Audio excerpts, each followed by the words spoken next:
சீதாராம். ராமாயணம் சித்திரங்கள் வாயிலாக இன்று முதல் கிஷ்கிந்தா காண்டம் ஆரம்பம். கிஷ்கிந்தா காண்டம் துவங்கும் முன் இரு முக்கியமானவர்கள் அறிமுகம். முதலில் ஹனுமன். ஹனுமன் அஞ்சனா தேவிக்கும் கேசரிக்கும் மகனாவார். அஞ்சனா ஒரு அப்சர மாது. புஞ்சிகஸ்தலா என்பது அவளது பெயர். அவள் எந்த உருவம் வேண்டுமானாலும் எடுக்கும் திறமை உடையவள்.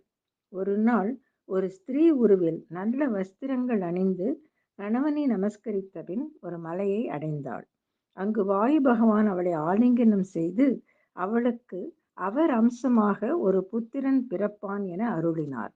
எனவே ஹனுமான் வாயு புத்திரன் என்று அழைக்கப்படுகிறார். அவர் சிவ அம்சமும் கூட. சிறு குழந்தையாக இருந்தபொழுது நிறைய விஷமங்கள் புரிவாராம். அருகிலுள்ள காடுகளில் உள்ள முனிவர்களை சீண்டுவாராம். ஒரு சமயம் சூரியனை ஒரு பழம் என்று நினைத்து பறிக்க போன போது இந்திரன் தன் வஜ்ராயுதத்தால் இவர் தாடை, அதாவது ஹனு என்பது சமஸ்கிருதத்தில், தாடையில் அடித்து இவர் அடிபட்டு கீழே விழ இவருக்கு ஹனுமன் என்று பெயர் ஏற்பட்டது. வாயு பகவான் எல்லா தெய்வங்களையும் வேண்ட அநேக வரங்களை பெற்றவர் ஹனுமார். சிரஞ்சீவித்வம், வஜ்ர சரீரம், சிறிய அல்லது விஸ்வரூபம் எடுக்கும் திறமை இவற்றுள் சில. அவர் ஒரு பிரம்மச்சாரி, வேத பண்டிதர். பணிவு இவரது குறிப்பிடத்தக்க குணம். சொல்லின் செல்வர். இனி அடுத்து வாலி. வாலி இந்திரனின் புத்திரன். ராமாயணத்தில் முக்கியமானவர்களில் ஒருவர்.